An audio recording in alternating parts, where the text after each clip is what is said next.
Kaya mga idol, medyo may huling konti, inahon ko muna. Ayan.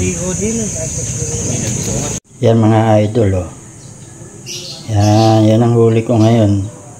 Maliit lang siya pero okay na to. Mga idol, ito yung unang huli ko. Medyo konti lang. Sa susunod na part 2, pag maraming huli, magpapamigay tayo.